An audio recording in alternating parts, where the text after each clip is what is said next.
What is going on, y'all? It is the Caveman. I'm here with Football with Oz, Austin, for episode 29 of Against the Blitz. This is the second episode post-draft, and we're going to start to wind down from the draft content, but one more episode before we kind of get to that.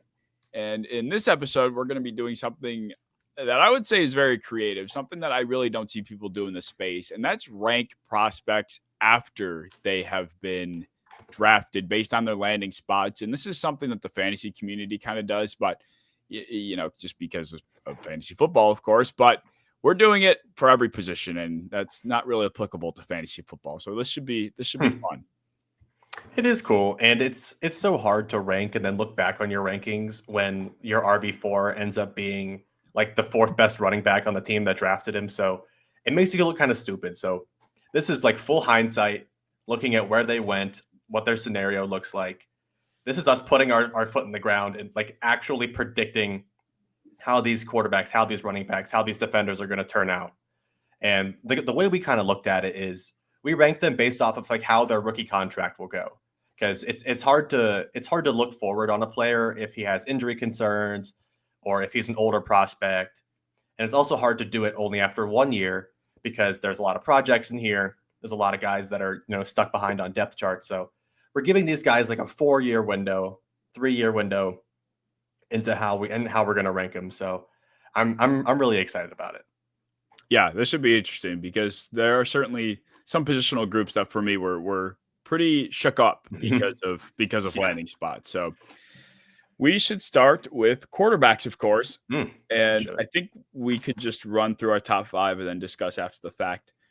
So I'll start, and this is very surprising of me to do, and I did not think post-draft I would have come to this conclusion, but at number 1, I do have Jackson Dart. At number 2, I have Cam Ward. At 3, I have Will Howard. 4, I have Jalen Milroe, and 5, I have Shedeur Sanders. I'll explain the elephant in the room. Yeah, I have Jackson Dart at 1. I hated Jackson Dart as a prospect. Watching his film made me crawl out of my skin because it was just so static. It was brainless, mindless. Like, there were so many things not to like, but we are in a day and age of the NFL where quarterbacking, and I made this parallel on Twitter. I think I even talked about it. It might have been in the last episode, where quarterbacking is like raising a kid nowadays. It's like it's just making it as easy as possible for the kid and for the parent or the coach. And it's very, very minimalistic for some ecosystems. And the Giants specifically, they have the 2 quarterbacks in place to groom Dart. If he starts this year, this all goes out the window. I'll say that. Right. Right. So he shouldn't play this year, assuming he gets the proper development in a Brian Dable offense. And by the time he steps in, I assume they'll have another weapon with Malik Neighbors. They addressed their offensive line, as long as it stays healthy, I think is a lot better than it's given credit for. And by the time he steps in, I would hope that Brian Dable has prepared him. So I think with the tool set he possesses, it's enough to be a system quarterback. And that's what Brian Dable is going to set him up as. And I unfortunately like it. And I will say, I am a sucker for the Anakin Skywalker TikTok edits. I'm going to say it. I'll be honest. Works. it works. Like he looks like him. Dude, I was also convinced because I have him almost uncomfortably high on mine, but not quite 1. Yeah. But I still kept Cam Ward 1. He's the only guy I'm confident will start. So I had to keep him 1. I do have Dart at 2, which is not the same as my previous rankings. I got Milroe 3. I got Tyler Shuck at 4, and then I have Shedeur Sanders at 5, with Will Howard as a very close honorable mention. And so my elephant is the only guy that I had that you didn't was Shuck. And the only reason I've been pretty anti-Shuck the last few weeks, but the only reason is I think there is a real possibility that he can take over as the starter day 1. And I don't know how he's going to be groomed by Kellen Moore or not, but there is a chance that, their offensive line's pretty good. They have Olave, they have Kamara. Like, there is a chance that it could be a decent product, which is the only reason he's that high. Yeah, I don't know. I look at Shuck and I think he is going to be the day one starter. I Mhm. think spending the 40th overall pick on him pretty much means they're confident that he is going to be that. I mean, you could have gotten anyone else much later if you planned on sitting him. So I think Shuck definitely will be that. Yeah. They do have the weapons. I think if Kellen Moore was anybody else, I might feel a little bit more bullish. I like Kellen Moore. I think he's done a good job. I mean, he with Dak was, at times some of the most efficient. They did some very efficient work Mhm. a few years back. I do just worry about if the offensive line isn't what it was for the first 3 weeks of New Orleans Saints last year, Shuck will quite possibly implode. Like seeing what New Orleans offense was like toward the end of last year, like he will that is the one kid that will implode, adult that will implode. And Yeah. I just think it could derail any sort of development that he could try to gain if things go bad. Mhm.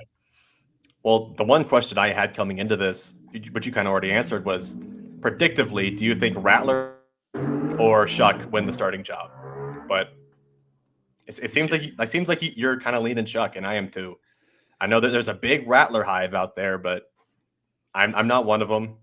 I know he had a bad situation. I know he threw it above Means and Mason Tipton last year. Like I get it, but it was bad. Like he did not look good in any game except for maybe one. And I think especially because the new offensive person, like all the whole offensive staff doesn't know Rattler.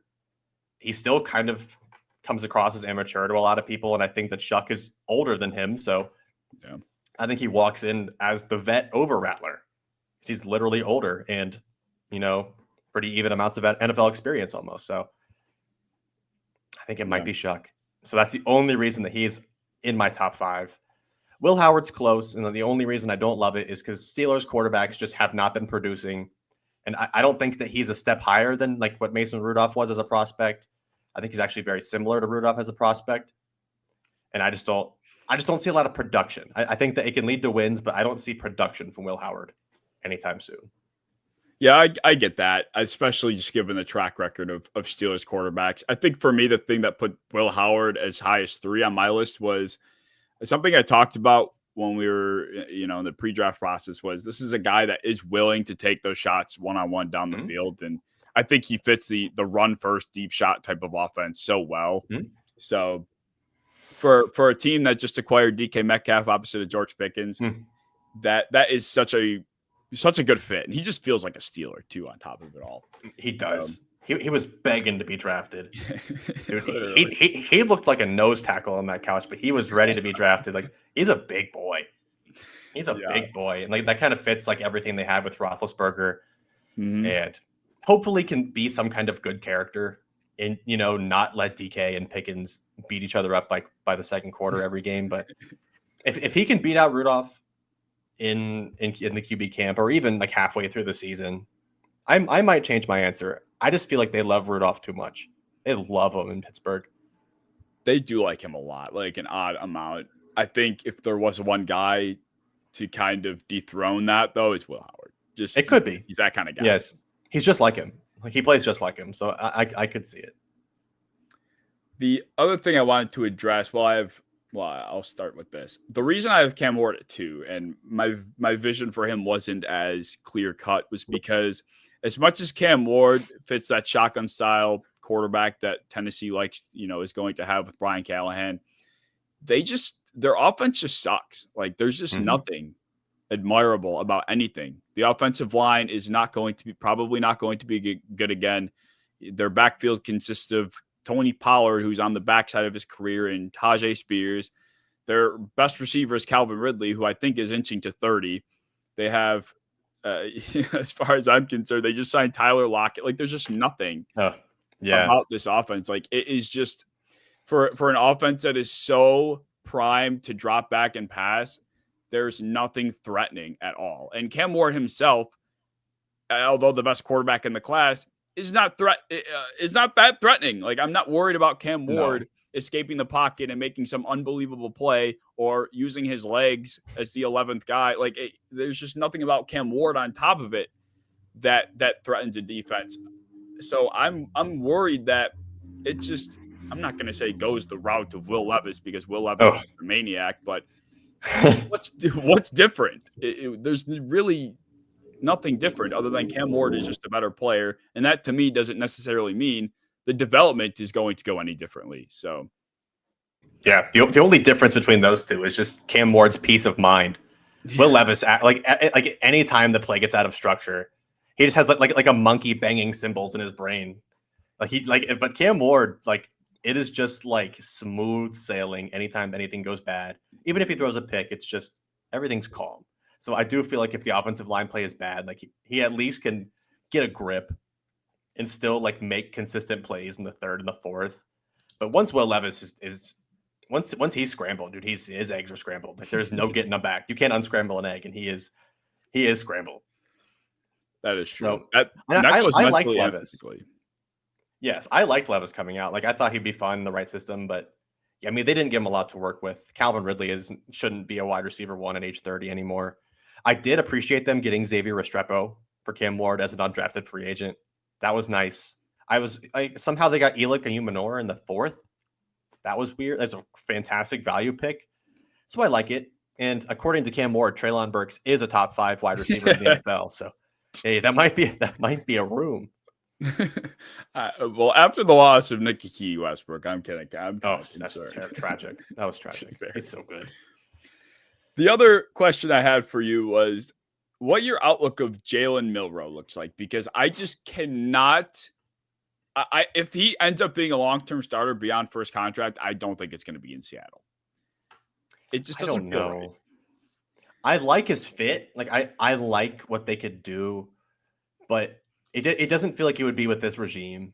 You know what I mean? Like, I don't know. They're just stacking up on receivers. Like everything about them wants to throw the ball, but their coach likes to run the ball. So like I'm torn. I don't know what I don't even know what their plan is. Like I don't know if they really want Darnold to go all 3 years. I know they structured him, where they could leave him after 1 or 2 years.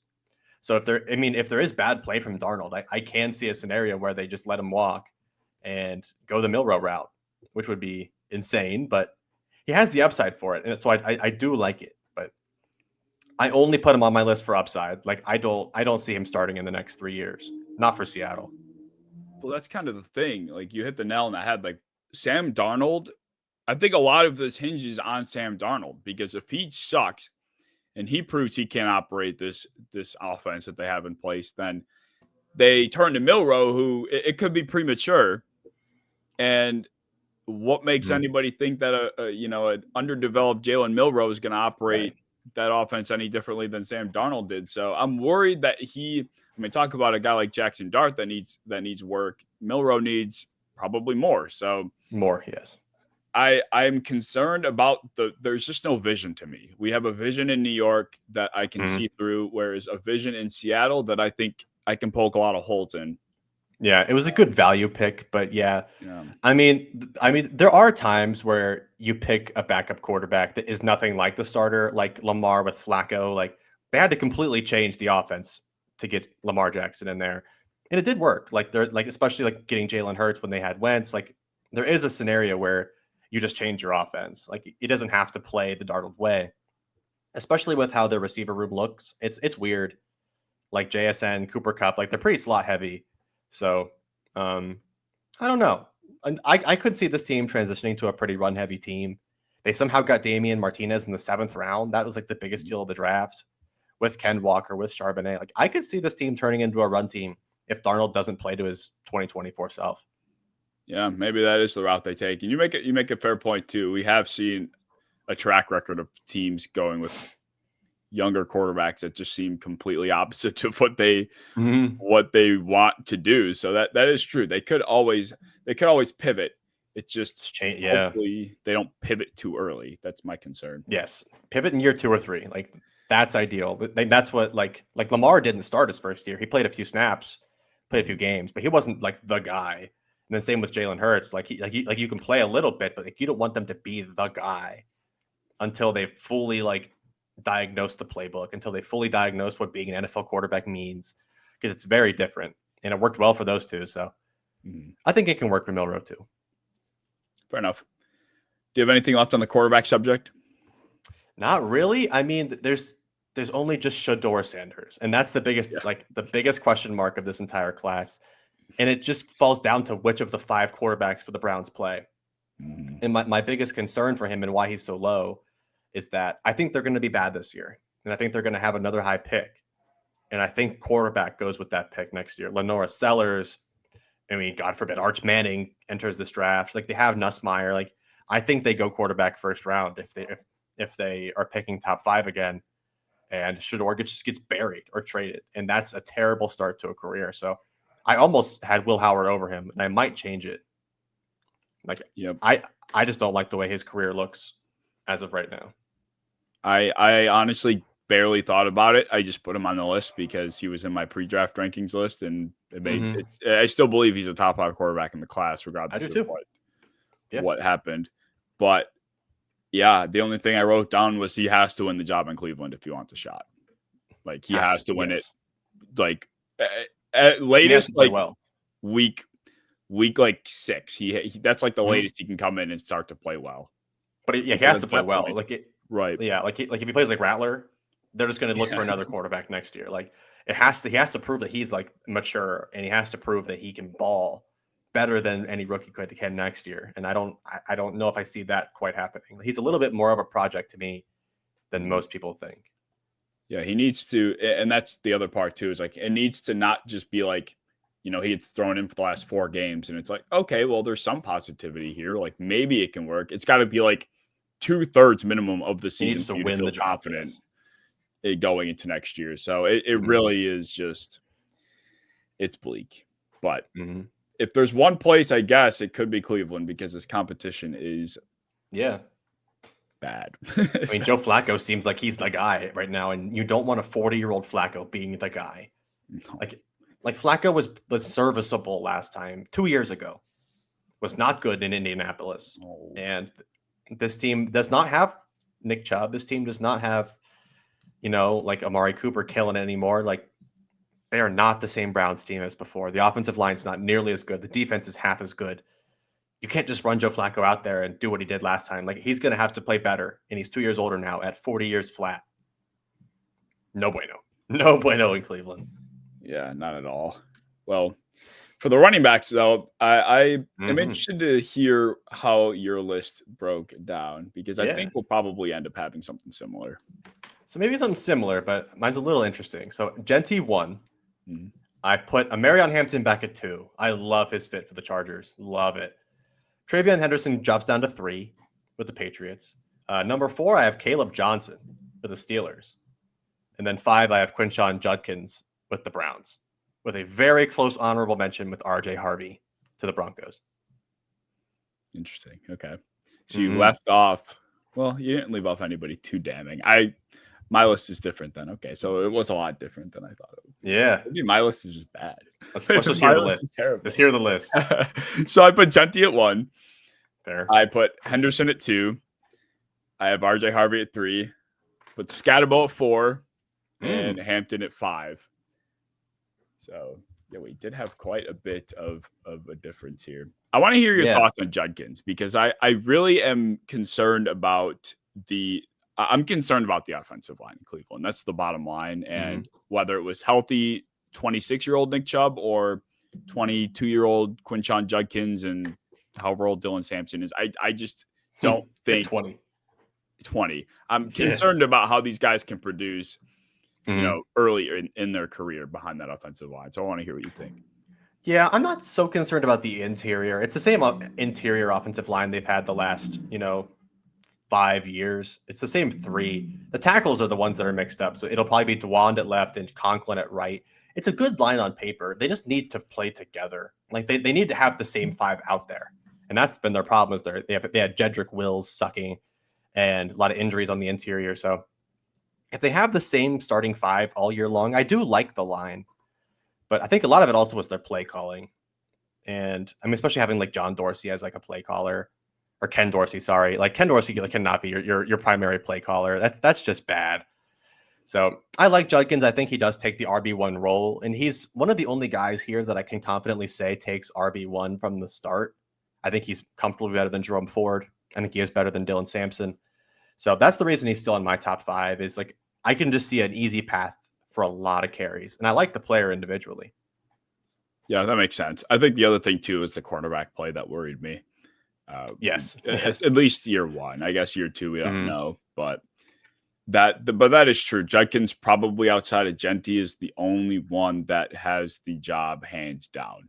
Well, close to hands down. I think the disparity in draft capital is enough to tell you who's going to be, at least going into camp and going into the offseason, will be the projected RB1. I kept Henderson at 2, and I think I was even more bullish on Henderson just because I've been hearing so much. I mean, I knew he was a good pass blocker, but I think I've just heard more and more post-draft about how good he actually is. Like that part of his game, he could be in, a top 5 conversation across the league for pass blocking running backs right now. So that to me alone will be enough to keep him high up on this list. So I think he will always have a path to be a 3-down back. And knowing a guy like Ramondre Stevenson, who was signed to a Burley contract that I forgot about not too long ago, I think he, God forbid he fumbles again. Like his job is definitely a little bit on the fritz. So I could see Henderson eventually carving out a role that is, 65, 70% of snaps pretty soon, especially if Stevenson buries himself in a hole. Yeah. Yeah. Stevenson is the only reason why I don't have Henderson that high. And that's just because like I don't trust their offense as much. That's why I jumped Hampton over him again, because I trust what the Chargers can do. Like they revived J.K. Dobbins last year. And I do think Hampton is better than Najee Harris. Najee Harris is only on a 1-year deal, so that's not really scaring me off too much. I think that they can both live together and Hampton can take over the starting role. But I just love Henderson. My only worry about them really is their offensive line. Like I worry about him being a primary ball carrier behind a bad line and a mediocre passing offense. But still, being number 3, I think he's going to have a fantastic career. Like he, in most classes, is my RB1. And like you said, the pass blocking, the receiving ability, he can play with power and he can play with speed. Like he can do everything that you want out of a starting explosive running back. So he was a very close 3, and I still almost kept him at 2. So that's not crazy at all. For RJ Harvey, there's been a lot of love for him, and I put him as high as I did just because of Sean Payton's history with drafting running backs like RJ Harvey in this case. And they always end up being that guy in Denver. As much as I believe he likes to rotate his backs, there's Audric Estime and Jaleel McLaughlin back there right now. I think that's really it. So it is, and with the capital they spent once again, I think that tells the story with what they are projecting out of RJ Harvey. And I even saw James Gladstone in an interview say like something to the effect of he was pissed that RJ Harvey got selected because he was thinking about it. And, for us on the outside, this is all a surprise. Like, I don't think anybody really had RJ Harvey regarded as highly as it seems like some of the league did. So I'm kind of just blindly trusting. I'm blindly trusting the inside with this one. Yeah. Because it seems like behind a good offensive line too, and an offense that's on the up, he's primed to succeed. Let's put it that way. He is. Yeah, the Broncos offensive line, I don't understand why they're not in more conversations to be top 5, because they probably are, and they're probably even higher than 5. Like the Broncos line was honestly the main reason, in my opinion, why they looked so good last year. But RJ Harvey, I've had my issues with him. I don't like the fumbles. I don't like his age at being over 24 years old. I don't like the size. I don't like the pass. The pass blocking is atrocious. So like I struggled to find a way where he starts. Like that was my biggest issue, was like I don't know who he's starting over, but he happened to land in the spot that had the worst running back room in the NFL. So I think that he falls right in. I think he is the starter. He is a Sean Payton running back. So that's why he jumped. I had him as my RB13 initially. I have him pretty high now. Like I think the world of him. I have him over a lot of guys that I was bullish on, guys like Scatabo. So I'm a big fan. Yeah, same here. I think the fantasy community too is, drooling over RJ Harvey right now. They're overdoing it, but yeah. Yes, they are big time. But the last guy I wanted to talk about was Scatabo, because I said pre-draft that I think he will have one of the biggest instant impacts for any team that drafts him, especially for the first 4 years. And I still think that's going to be very true. And Tyrone Tracy had a few games where, I think he made it work. So if Tyrone Tracy can make it work behind an offensive line that people have questions about, I don't see why a guy like Cam Scatterbo, who, to be frank, is kind of a jack of all trades, he could probably 60% of the snaps at some point, because Tyrone Tracy's another guy that I think could very easily lose his job. He was in the doghouse with Dable a couple of times last year. And people were like, why is Devin Singletary out there? Well, Tyrone Tracy fumbled the game away last week, and now Brian Dable's pissed at him. So I think Scatterbo is a guy that Dable would absolutely love, that absolutely does love. And I could see a path to a starting job for him, and even a role where he's used in so many different ways. And that's the thing I love about Scatterbo. He's not this power back that is getting you out of the dirt in short yardage situations. He really, in my opinion, he can do whatever you ask him to. So I think he's going to have a very positive impact for Jackson Dart and the Giants offense. Yeah, Jackson Dart's Giants. Wow. I never thought I'd say that. Right. Dart and Scatterbo is ridiculous. But yeah, I mean, Scatterbo I had just outside. I think I had him around 7, right behind Harvey. My only issue was just the fact that Tracy did play pretty well. So I'm like, I don't know if they're real willing to just to thrust him out of there. Especially because that was I think his second year ever playing running back, because he played receiver his entire career in college. So like as he develops and gets a little bit bigger, he looked better as he went on, which is why I think a lot of people love Tracy. But Scatterbo was a part of my question, because I was wondering, like, who has the better chance to take over as the RB1? Scatterbo or your boy Jaden Blue in Dallas? Your boy Jaden Blue somehow managed to land in the other absolute trashiest running back room in the NFL. So I was actually pretty excited about the landing spot for both. I mean, I have to imagine it's Scatterbo. I think obviously there's more competition with Tracy and even Singletary still there. But I do think because of the history of Tracy last year and seeing Dable he kind of put him on a short leash. So if that does happen again, Scatterbo could have a runway to the RB1 job immediately. Like 1 week, Tracy's kind of benched essentially, and all of a sudden Scatterbo is the RB1 the rest of the way. So I will say him, but I do think Jaden Blue probably will never be a primary back anywhere. But I think I wish he went to a place like where Bishal Tutton went in Jacksonville. Like I think that would be fun. Someone that I think I could trust, that is very creative, with a guy that is good in space, that has a speed like that. Do I trust Shoddy? I don't know. I don't yet. Like I have no reason to trust Schottenheimer, but I guess no reason to not.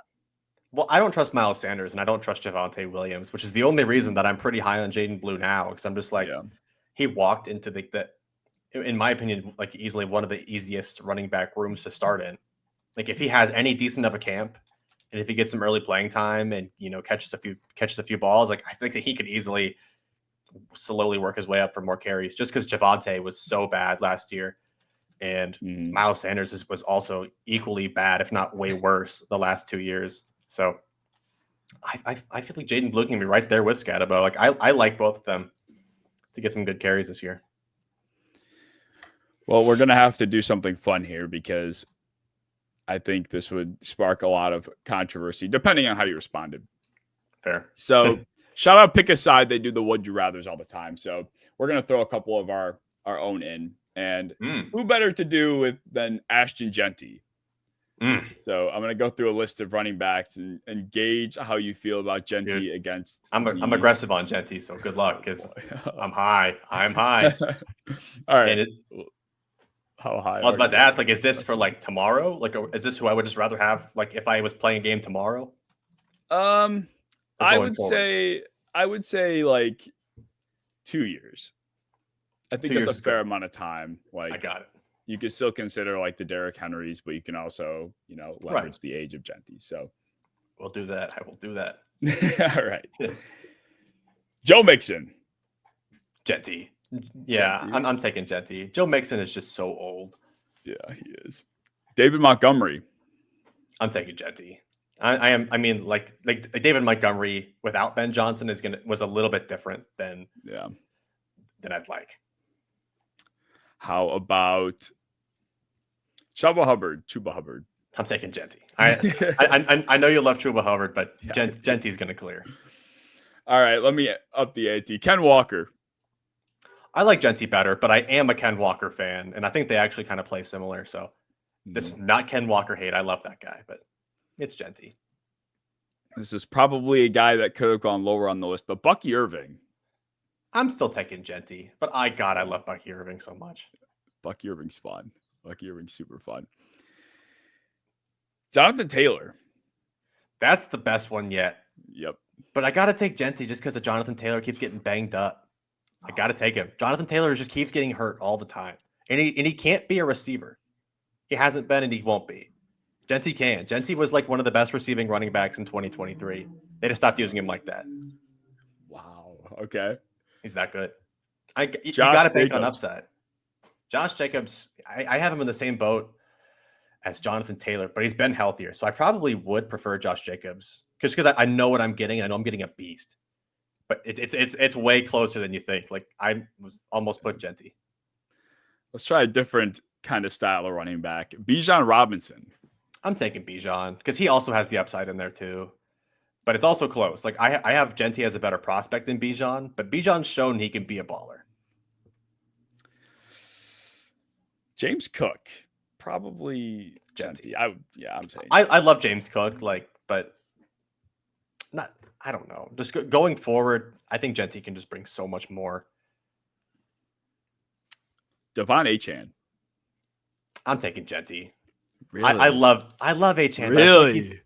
Like when we saw Tua go down, and the boxes got a little bit bigger. Achane literally could not move. Like he could not get a yard because he doesn't possess like creation, like on his own. Like he can read an offensive line, with a light box because Tua, Tyreek, and Waddle are terrifying. And he can take advantage of that, and he did. But when the boxes got bigger, Devon Achane was not very good. Wow. Okay, that's a shocker. Achane's loved. I know he is, and I like it. I like Achane a lot. But he's a very reliant player on what's in front of him. And I think Genty can just create on his own a lot more. So I feel like you might feel similarly about Breece Hall then. It's close.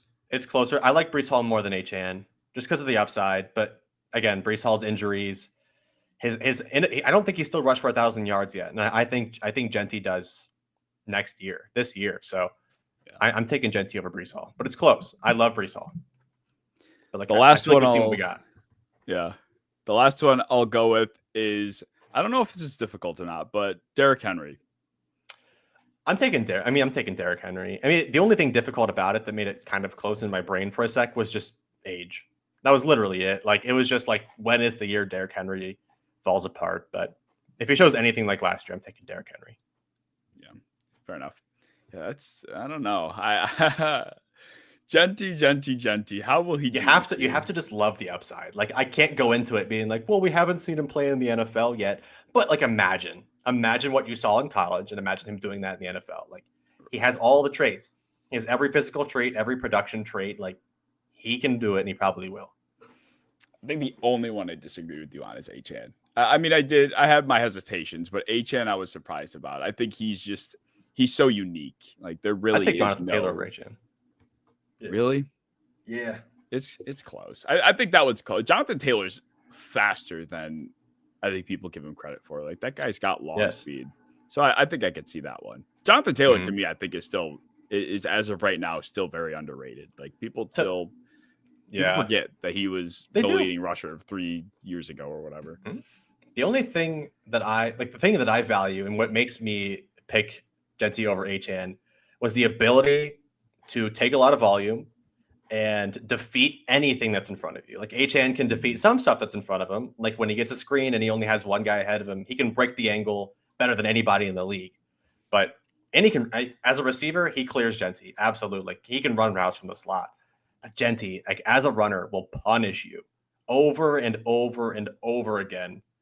So I love Achane, but it has to be Genty. It's actually not even that close to me, honestly. Wow. Okay. It's so powerful. Received. We'll go to receivers now. We probably got to move a little bit. Well, move a little quicker, yes. So my receiver list was kind of interesting. I went Travis Hunter at 1. He is a receiver in my book. I think he will be a receiver long term. 2, I had Jaden Higgins. 3, I had Ted McMillan. 4, I had Jack Besh. And 5, I had Matthew Golden. Hell yeah. Jaden Higgins, too. Like, I have voiced my concerns about him being kind of the Keon Coleman of this draft class. But I think if you stuck Keon Coleman opposite of Nico Collins in a very heavy passing attack, I think I would feel a little bit better. That's kind of how it is with Jaden Higgins. I think you're not relying on him to be the number one option. He can kind of play that T. Higgins role opposite of the number one, get a lot more one-on-one opportunities. So that's what I foresee for Jaden Higgins, and I like it a lot. And for Jack Besh, particularly too, he is in line for a ton of work right off the bat. Like, this guy is going to be on the field constantly in rundowns, on passing downs. He will be the opposite receiver of Jacoby Myers every down. And I think he's going to serve wonders for this team. Not just, he might not have the greatest production numbers wise, but I think he will always be such a big help to like the rebuilding of this Raiders offense. So I think Jack Besh was a great selection for Las Vegas. I love Jack Besh. He was pretty close to being a top 5 receiver in my pre-draft analysis. I think I had him at like 6 or 7. But I agree. Travis Hunter 1. That's actually not even close to me. I do have him as a receiver. I didn't know before, but now looking at where he landed, I have him at receiver. I still got Tet 2. I jumped him again, but he's the only guy here that will like convincingly be the wide receiver 1. I got Golden at 3, Ekbuka at 4, and Luther Burden at 5. Which was pretty similar to my actual rankings. I just kind of mixed them around. But if we're doing just for next year, I do probably have Besh and probably Higgins over guys like Ekbuka and probably McMillan. Yeah, I left Ekbuka off only. Like, that was like the worst place Ekbuka could have gone. I hated in terms it. of like it just sucks. And I think for me, like, Chris Godwin was just signed to a pretty big extension. Like, he's never, like, they're not moving him out of the slot. So. And it's not like he's got injury concerns, but he's also not like the oldest guy. So as long as he stays healthy, he's going to be occupying that role for quite a while, which concerns me about what we see out of Ekbuka for the rookie contract timeframe that we're putting him in. Yeah. So yeah, I don't know. I just hate the fact that he went there. Like, anywhere else. Yes. That's where he goes. Yeah. Well, a fit that I did like was Luther Burden, the Bears. Like, I was pretty low on him, honestly. Like, I felt like he was fairly scheme specific, but he went to like possibly like the most exciting scheme that has used rack receivers time and time again, that can creatively use people in space. So Luther Burden in Chicago, I think, is going to be someone that blows up. Yeah, but that actually sparked one of my questions about him. Yeah, was like predictively, do you think that he produces better or Odunze? Rome Odunze or Luther Burden for the next 4 years? I still like Rome Odunze a lot. Like, I think he was used so improperly last season. And I think this year Ben Johnson will do a good job of making sure he's the guy running across the middle of the field. He's running the deep crossers. He's getting vertical. It just felt like I was watching Keenan Allen do so much of the shit that Rome Odunze should have been doing, and it was driving me insane. So I think with an opportunity to be with a more refined Caleb Williams, with an offensive play caller that will actually prioritize his skill set, I think he'll have a better season. For me, I kept Luther off. I mean, there's just so many weapons. Like, I see Luther Burden being very, I guess the gadget guy, the guy that they go to when they want to have fun. Like, I think they will. Like, I still see like DJ Moore getting the screens and DJ Moore getting the bubbles. Like, I still think that will go to him. So until that kind of falls off, I feel like Burden's usage could be a lot more limited than I think we're projecting early, just because DJ Moore kind of does all that shit already. I view him as how they used Jameson Williams in Detroit on end arounds and screens. Like, I really like DJ Moore just to take over as the Amon Robert St. Brown mold. Like, he can play like him. He's just had like the worst quarterback play of any receiver in like NFL history. So I do like him to still develop as an actual wide receiver. I do think he's going to get a ton of screens though. Like, Amon-Ra still got a ton of that kind of work, so it's not going away. But man, I feel like they were just so happy to get Burden. Like, Ben Johnson is cooking something up there, and it's going to be beautiful. Right. Yeah. It's. I mean, like, I will have one of these Bears players on every single fantasy team I own. Yes. At least one of them. Yes. That includes DeAndre Swift. I will still draft DeAndre Swift. If I really have to, if I'm in a pinch, I trust that we'll get something out of him. I just can't out of principle because I've hated I've hated on him for so long. I just can't have him. I can't root for him. All right, I have another would you rather for you. Mm-hmm. This is going to be fun because I really don't know how to feel about this receiver at all. So receivers are hard. Yeah, we're gonna do Matthew Golden. Oh my god! We're gonna run through a list of guys against Matthew Golden. So do I have the same quarterback? Yes. So Joe Burrow's my quarterback. Matthew Golden in a vacuum against these guys. Assume all the constants are constant. Yes. We'll start with an interesting one. Jerry Jeudy. I mean, if we're doing the next 2 years, I'm taking Jeudy. I have to take Jeudy. Like what he did last year was so cool. If he can replicate that, I think Golden's going to take a while to get to that. Alec Pierce. Golden. I'm a Cincinnati fan. I love Alec Pierce, but it's Golden. Calvin Ridley. Jesus. I mean, I feel like I got to go Golden just from like Ridley's age and injuries. Like, yeah, he's like, I almost forgot that he still played football, honestly.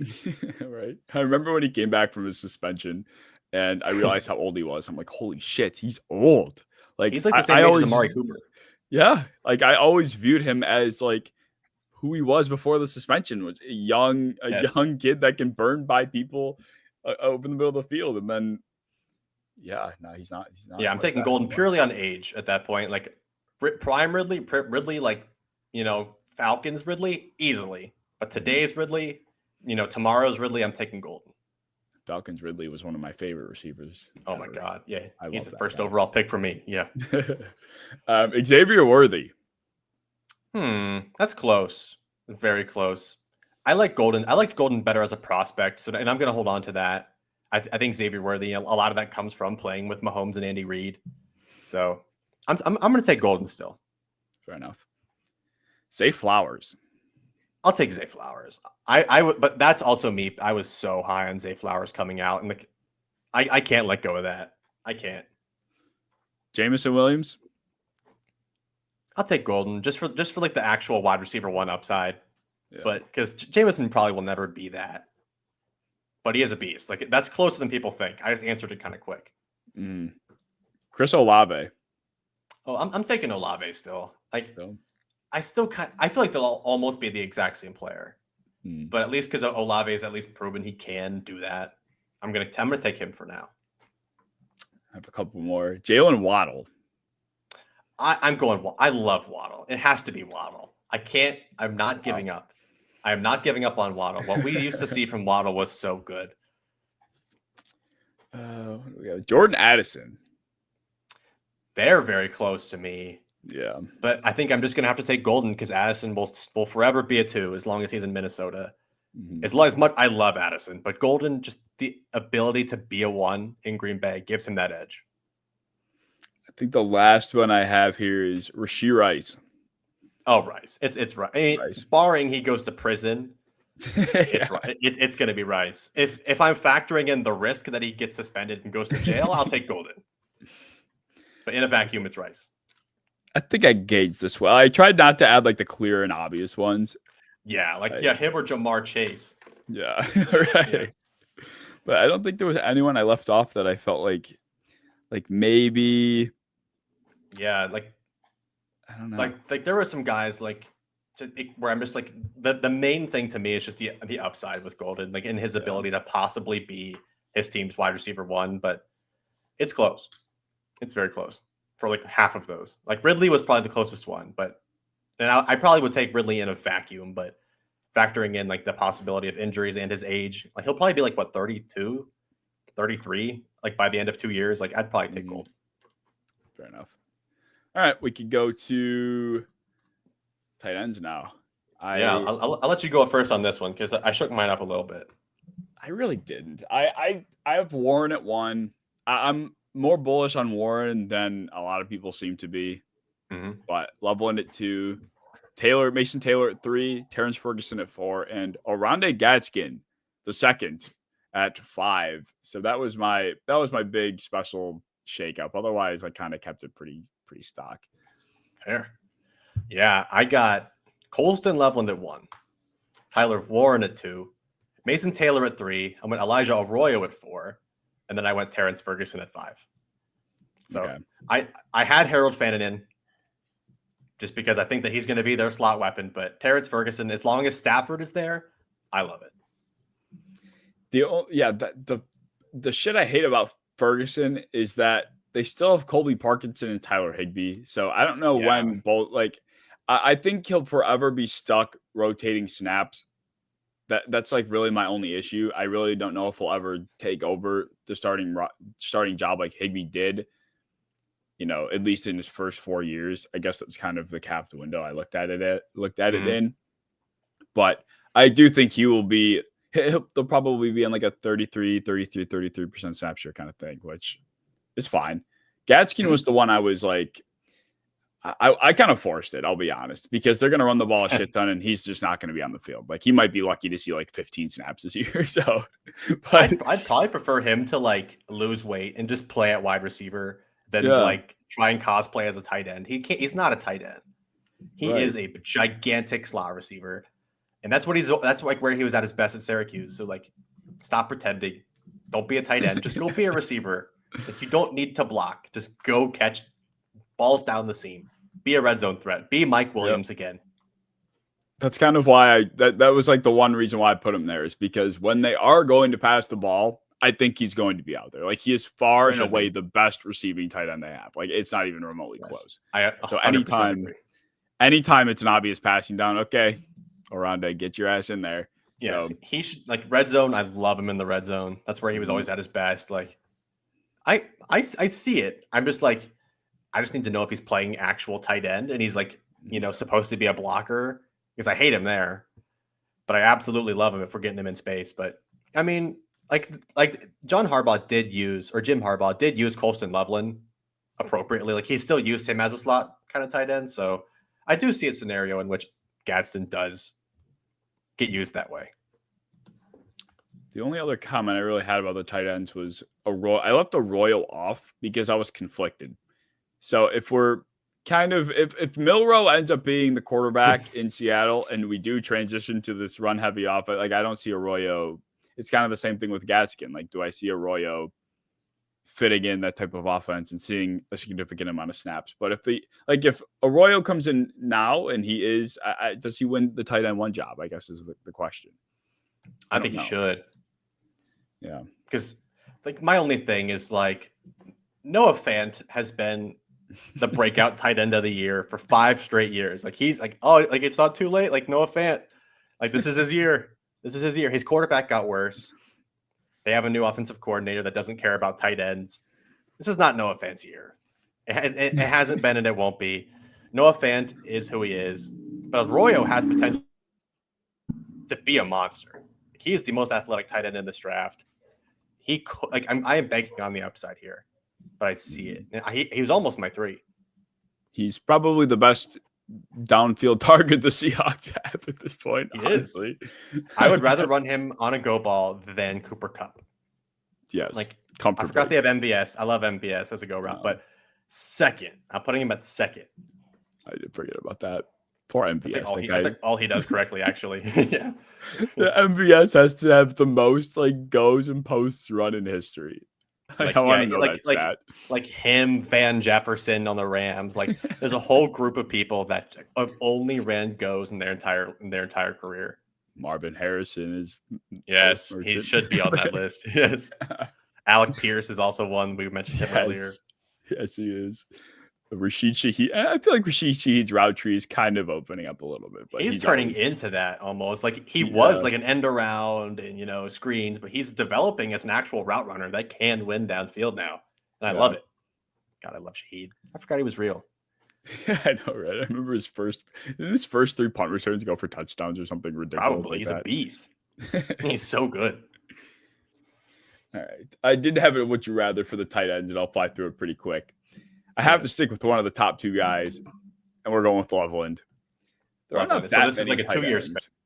So it's only to reiterate this is like tight ends take a while to develop. They usually take like 3 years to develop. So I am keeping that in mind when I choose against Loveland. So Colson Loveland or Dalton Kincaid? Jesus, they're the same player. I'm taking Loveland though. Yeah. Because Kincaid's a project in his own right. Like he hasn't proven anything yet. Isaiah Likely. I'll lean Likely. He hasn't been a tight end one yet, but I like his upside just as much as Loveland's. Yeah. Njoku, David Njoku. For the next 2 years, he's slowing down, I think. But like, I'm gonna take Njoku still. We know he can be a really good tight end one. We know that, so I'm taking him still. Yeah, I love Njoku. I feel like this is definitive, but Jonnu Smith. The next 2 years, fuck. I mean, that's. I mean, probably. I don't know. It's not that definitive for me. Like, no. Jonnu is like a screen only guy, really. Like, and he's like 31. I'll lean Jonnu because of what we saw this year, but it's actually pretty close. Kyle Pitts. Loveland. Get Pitts off my football field. That was definitive. Get him off my football field. 2 more. TJ Hawkinson. I'm taking Hawkinson. I mean, if it's Hawkinson from 2 years ago, that was a top 3 tight end in the league. So yeah. I'm taking Hawkinson. And Travis Kelce. I think Kelsey's going to retire in the next 2 years, so I'm taking Loveland just for that fact. Yeah, fair enough. I mean, back end of season, Kelce just did not seem. I mean, yeah, even then, like, yeah, I like to take Loveland over Kelce just straight up. Yeah. I guess I'll throw Evan Ingram in there, but I feel like, I don't know. I think that's good. Evan Ingram's hard. Because, like, also, he's one, like, I always have to factor injuries because he's constantly hurt. But, I mean, in a vacuum, I'm taking Ingram, but he's like 30. Right. So it does make me worry. Yeah, I mean, like, the only thing that was just weird with those tight ends that I had written down was the main factor was quarterback play. Yeah.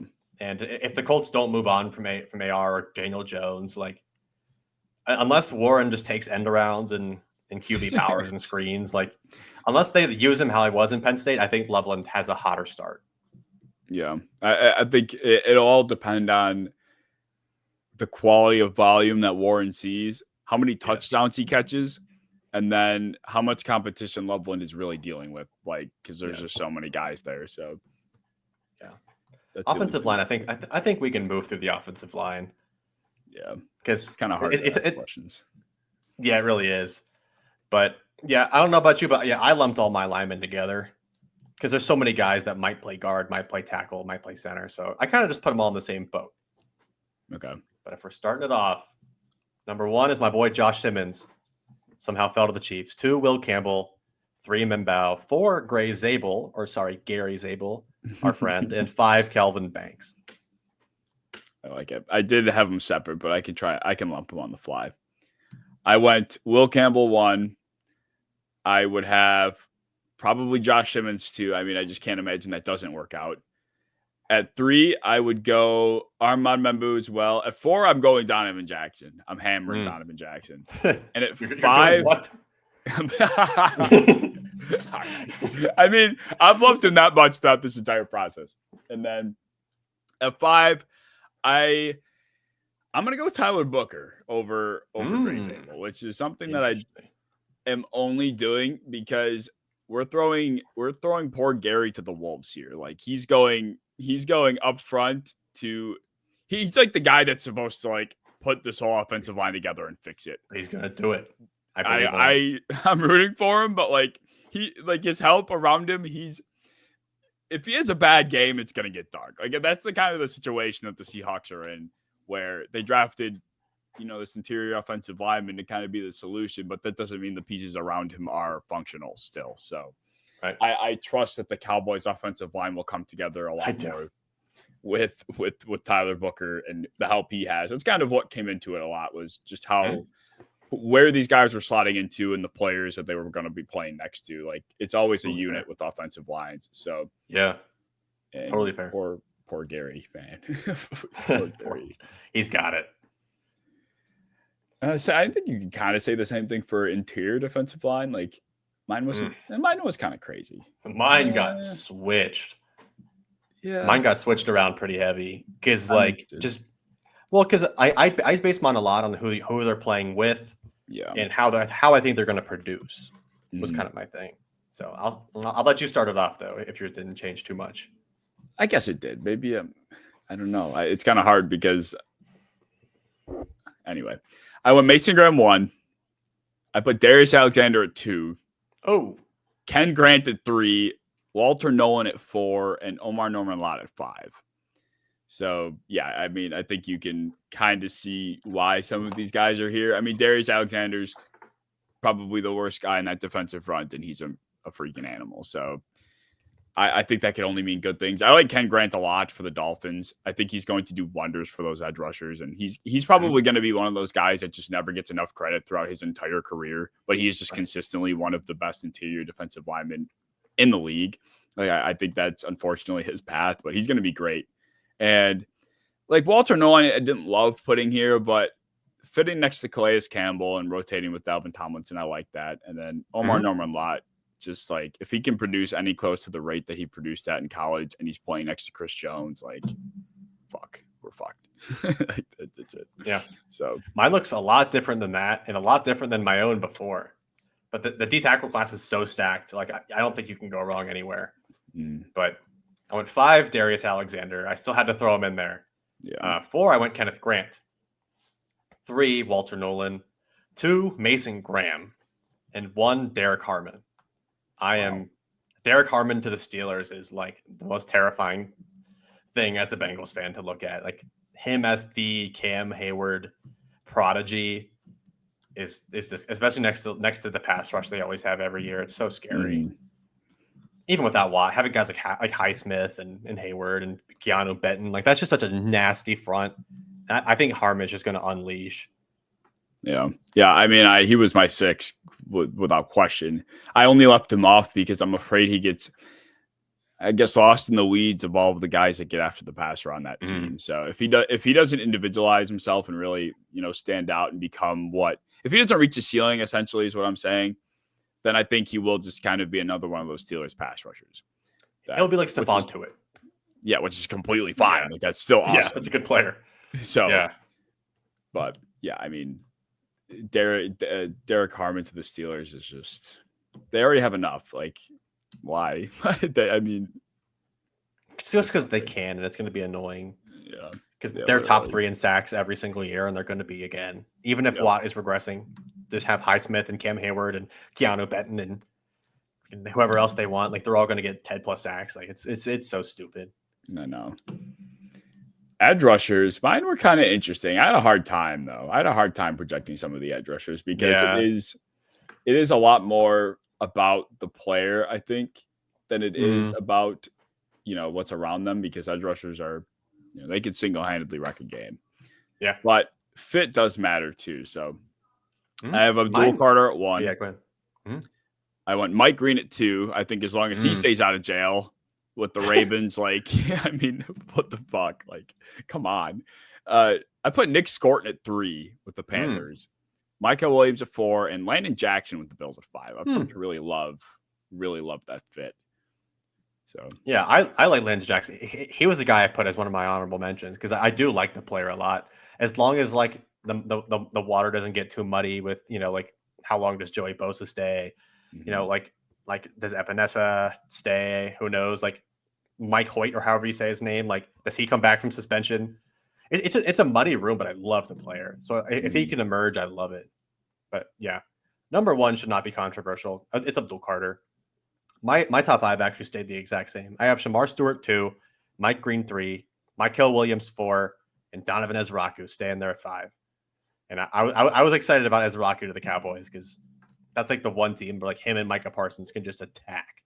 Yeah, and it's so pretty. Yeah, I'm just scared. I am scared for Ezraku's playing. I mean, I guess I'll ask you: Do you see Ezraku having a hard time staying on the field sometimes because they're just getting run on all game, and they have to do their best to keep their best run defending players in the field? Like that's kind of my concern with Ezraku to Dallas. Yeah, I mean, I think as long as they just have other players. Like they have Marshawn Nealon, but they don't have a ton of other defensive ends that they can really just put out there. Like, I don't know. Like I just don't think he has a lot of competition. Like it's Marshawn Nealon who they put, I think, a second-round pick on, but other than that, not a whole lot of other guys that really would take the snaps from him. Yeah, that's true. The Nick Scorton love, I think, comes from just how much I think they're going to be such a good defense. I think Carolina's defensive front is going to soar. Mm-hmm. Like, and I think Nick Yes. Scorton and even Princely, God bless my life trying to pronounce his last name, Uman Millen. Uman Mielen, I think is. Thank you. I believe so. But I think Nick Scorton. I think Nick Scorton can eat on the outside, and having Jadeveon Clowney out there opposite of him or whoever they end up rotating with, I think this defensive front period is just going to be mean. And I'm choosing Nick Scorton to be the one to kind of emerge as the top edge rusher from Carolina. And yeah, I don't know. I think Landon Jackson too, same kind of thing. If he does emerge, which I think he will be AJ Epinez's, doorway out, I think that's kind of what is going to end up happening. And I can just see like him and Greg Rousseau doing such a good job containing passers and setting edges. Like that is a great duo to have opposite of each other. So as long as Landon does kind of evolve into what Greg has kind of become over these last few years, a little bit quicker, preferably. But yeah, I think Landon Jackson would be a monster opposite of Rousseau. Honestly, doesn't even matter what Landon Jackson does because the video of him slapping the bags still exists. So he could go on to have 12 sacks every year for the next 4 years. I don't even care. He's not on my list. For how the zesty ass like slapping of the bags, long arm is so stupid. Why did he do that? whoever recorded that and posted it, like they must have hated that guy. They must have hated Landon Jackson. That's really understandable. Oh man, that's hilarious. But linebacker, I mean, I don't know. I don't think this. I think this kind of got crazy. I guess my gauge of crazy is going to vary based on how the person listening or you perceive it, I guess. Right. Yeah. Would you go? So I got number 1, Ruben Hippolyte II. No, not no. Number 1 is Jahad Campbell, for the Eagles. Number 2, I got Carson Schlesinger from the Browns. 3, I got Demetrius Knight on the Bengals. 4, I dropped Jalen Walker pretty hard to the Falcons. And then 5, I jumped up Pooh Paul on the Rams. I like that. I almost did. I was very close to throwing Pooh in there. I jumped in 10 spots. It was crazy. I went Jahad. Well, I have the same top 2. I went Jahad at 1, Schlesinger at 2. I kept Jalen Walker at 3. When I first saw him get drafted to Atlanta, I'm like, this shit ain't gonna work. But I feel like Caden Ellis kind of plays somewhat of a role that Jalen Walker will eventually be stepping into. I would like to think, unless they just strictly use him off ball or strictly use him rushing the passer, which I don't think is going to be the case. Yeah, that was my only worry. Right. Like I think seeing Caden Ellis and his usage and the way he's developed recently, I have confidence that it's still going to work out. At 4, I had Teddy Buchanan to the Ravens. I think anybody playing next to Roquan Smith is just automatically going to benefit. So, yeah. And he was a steal, not to mention. And Demetrius Knight was my 5. Dude, I love Teddy Buchanan. I was so high on him before, and I was worried because he does have like some pretty severe run defense problems. But yeah, Roquan Smith kind of wipes all that worry away. And then Roquan can't cover anymore, but Buchanan can. So that is like the perfect. And I almost put him over Pooh Paul. It was just like Pooh Paul might be like the little missile that plays behind the elite Rams front. And my biggest worry was like Pooh Paul having to make run fits and having to like be a big boy, because some linebackers have to play like a big boy, but the Rams have enough big boys up front where Pooh Paul can just go be a little guy and smack people in the head. So I'm a big fan. Yeah, I was close to also putting him there. Like anybody behind that Rams defensive front can make it work. And I think a lot of his limitations could very easily be masked, but also he can thrive. I mean, he'll be able to actually just be Pooh Paul in Los Angeles. Yeah. So. There's also no way someone named Pooh Paul doesn't work. Yeah, I know, right? It's on like Ruben Hippolyte. You've been pooed on. Like, imagine him saying that after every time he sacks somebody. Get pooed. Like, that would work so well. All right, for defensive backs, this one could be a little bit more fun.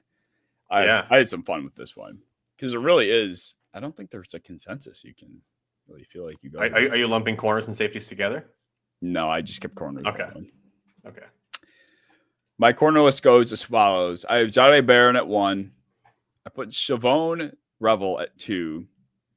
At 3, I have Will Johnson. At 4, I have AC Thomas. And 5, I did go with Maxwell Harrison in Buffalo as well. Yeah, I love it. At number 1, I also have Jade Barron. Number 2, I have Will Johnson. 3, I have Trey Amos. 4, Siobhan Revel. And 5, I did keep Maxwell Harrison in there. But a note, Travis Hunter, if he plays corner, he is number 1. Yeah, unquestionably. Also, for those doubting Travis Hunter. Yeah.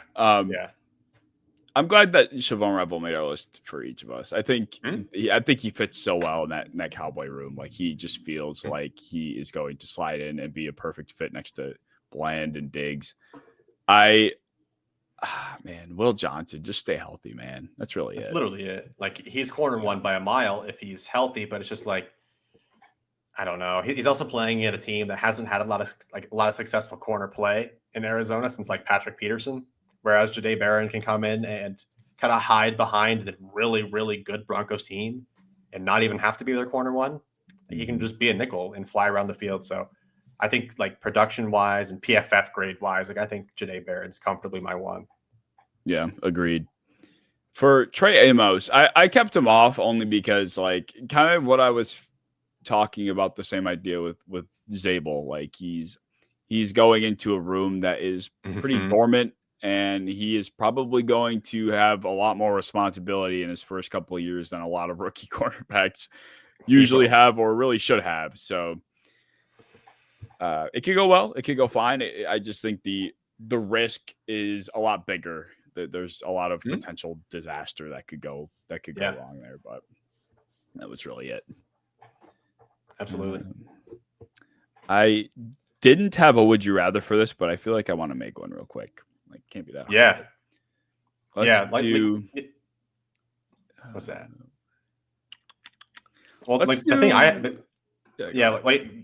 while you're doing that, like, or while you're trying to think of some, the thing that I was trying to imagine was, would I prefer Travis Hunter playing part-time, even if it's like 60%, or someone like Hairston full-time? And that was something I struggled with because, like, I do think Travis Hunter plays corner. Like, I think that, like, he is a receiver at trade, but I think he does play a lot of corner. Like, I think he demands that happens. But I think someone like Hairston can lock down that corner 2 spot pretty nicely. So I'm like, would I rather have someone like Travis Hunter that is a better player, like, almost in every way than Hairston? Or would I rather have someone like Hairston that will be my solid corner 2? So, like, do you bank on the upside and probably the interceptions and everything that Travis Hunter will do? Or do you bank on the consistency in someone like Hairston? Man, I think I would go with Hunter still, only because I think if he's not playing defense full time, he's got to be playing offense too. So that's the only thing I could think would stop me from going Hairston. Although I do think I think Harrison's, like, floor could be pretty low if you know, if he's not. I mean, I trust that he works out in Buffalo. I do think he does work out with the Bills, but he's a very raw talent. That's really what it comes down to with Hairston. So if they do try to use him in man coverage, I can get a little bit concerned. If he does have to fit runs more frequently, then, you know, and that's stuff that happens in Buffalo. Teams run on the Bills a lot, and if he's out there for that, it could get dark. Like, so I'm worried about what the floor could look like with Hairston. So I will say Hunter, but if Hairston hits the ceiling, I mean, I think it's a lot closer for conversation than it is. I mean, you always just struggle with tiny corners, and Hairston is small. He's a small person playing corner, and that is a worry. There's the allegation, you know. Hopefully, no more of that kind of stuff comes out about Hairston. But he seems like a great character. So, like, aside from that, so I'm like, I am banking on that. Like, I think the team will love him. I think he's going to be a really good football player. But, man, Travis Hunter, I'm never betting against him ever in my life. Yeah, no, me either. I cannot wait for that. It's the same kind of thing that happened with Caleb Williams. Like that's the kind of stuff that's been said and the way people view him. And I just want him to succeed so damn bad because of it. I mean, I'm trying to determine what corners to compare against. Like there's just so many different types of corners, so it's tough. I'm sure I could think of a few. So who's your guy you're trying to compare against? Let's go. If that's the case, I'll throw one at you this time. Okay. So who's our corner? Go with Jahdae Barron. He's a big name. Jahdae Barron? Okay. Would you rather have Jahdae Barron or Jair Alexander? Right now, I think Jahdae Barron. You're taking okay. So is that like off of like the upside, or is that you think Alexander's going to fall? I think Alexander is definitely on the downhill of his career. Like I'm not trusting Alexander's shadow the same way that he probably would have been able to early in his career. And I don't trust necessarily Barron to do that either. But I think Barron just being younger, he will definitely just be overall a more well-rounded player than Alexander will be in the next couple of years, especially just coming off all the injuries. Yeah. Or how about DJ Reed? DJ Reed, that's tough. I mean, DJ Reed is one of the premier corner twos in football. Now, I mean, he's almost corner one, right? In Detroit, kind of. Man, I think I would go with DJ Reed. I think I'll stick with DJ Reed. Okay. We'll see, though. And rather have yeah, I mean, that's a huge deal because he was never really the corner one when he had Sauce over there. Like, they were pretty mutually beneficial for each other. So it will be tricky to see. But we'll do a completely different style of corner. Would you rather have Jahdae Barron or Tariq Woolen? Oh man, I think I'd rather go with Jahdae Barron. I feel like his floor is just so much higher. Like Tariq has been such an up and down player throughout his career. Now it's like he started off so hot, and I feel like as of late it's been a lot more bad, a lot more holding, a lot more grabbing. So I think I'll stick with the higher floor in Barron. Okay, I do like that. And then probably one more, at least two more. Marlon Humphrey. He is aging, but Marlon Humphrey for the next 2 years. Oh man, I think I'm sticking with Marlon. The guy is just so good attacking the football. I'm not sure anybody else is going to top Marlon in that category. I guess I'm thinking of Marlon in the Ravens too, so that probably influences it. But he just is so good at the point of attack. I got to stick with Marlon. All right, and then at least last one is Denzel Ward. Denzel, I got to stick Denzel Ward. I got to go with Denzel Ward. I think that's hands down, honestly. Are you by Taron Johnson? I think I stick with Taron. I mean, I'm a Bills fan, so I'm gonna stick to my Taron Johnson. Yeah, he's been forever underrated in Buffalo. Well, in the been. NFL, playing in very Buffalo, much so. And the final category, safety. I don't think my safety is talk about stock. This is stock. I had a hard time. Okay. Otherwise, so I went with Starks at 1, Eamon 2, Mukuba at 3. Watts at 4, and I put Jalen Reed at 5, and kind of what I talked about in the last episode. Okay, I like how he could develop well in that secondary, playing with all those pieces. So once he steps in, I think he'll do a good job. Nice. Yeah, I almost had the exact same top 4, but I put Kevin Winston at my 5. So we each have the exact same top 4 and a Penn State safety at 5. Which is kind of crazy. Yeah, like the only difference is Jalen Reed had a lot of his success at the end of last year. Whereas Winston, you're banking on the 2023 tape because he was injured for almost all last year. So nothing really too crazy there. I had like almost a pretty big separation between each one too. Like it went Starks, like ellipses, Eamon, big drop, Mukuba, fairly large drop to Watts. And then it was a big drop after Watts at 4. Like nobody else was really that close. Yeah, I agree. I think I don't know. I think Watts and Mukuba, I think they're different types of safeties, but I don't know. I think I'm higher on Watts than most people are. Like I could see Watts at his absolute ceiling. If Starks was like more of his floor level player and Watts hit his ceiling, I think they could end up being pretty similar safeties. Yeah. Production wise in the NFL. Like I think Watts is that good. I think Watts is better than Mukuba. But I think when I look at their projection, like I think Watts and Jesse Bates play like a somewhat similar type of role where I'm like, I just don't know who's like the strong safety in that. Do they move Jesse Bates around? But I love Mukuba taking over for CJ Gardner-Johnson. Like he fits that role perfectly. So I'm like, I don't know. Mukuba overtook him purely based on fit. Yeah, especially like with the way better. the rookie stepped in last year for Philadelphia. I mean, holy shit. So, I like that. Hell yeah. Any closing thoughts? Not a lot of closing thoughts, really. I mean, like, it was just kind of interesting seeing which positions, really depended on the situation, like running back and quarterback. While you looked at receiver and you're like, I just like the good receiver. Same with offensive line. Like, those are positions where you kind of win by yourself. Whereas on defense and at quarterback and at running back, you kind of have to win like based off of who's around you. So I think that was like the coolest takeaway from this whole thing. Yeah, definitely. It all, I mean, of course, everybody is dependent on the team around them to some capacity, but certainly, like, especially offensive line, that was a big part of what went into my rankings was who they were slotting in next to that, and defensive line for that matter. So that is very true. We are going to be returning, of course, next Sunday, as always. So if you did enjoy, feel free to like, subscribe, comment, share. Make sure you're checking out all the Against the Blitz socials down in the description below. We've been getting, I've kind of been getting flamed on TikTok as the guy that, said that God forbid Kenny Pickett starts. Kenny Pickett starts first. Oh no, I'm clueless and lost. You monster. Yes. Yeah, I know. And we've also been getting shit for not knowing who Ruben Hippolyte is. So I guess people knew him. Oh, apparently people were so excited about 4th round pick Ruben Hippolyte II. Yeah, crazy. But like I said, be sure to check us out down in the description, and we will see you guys in the next one.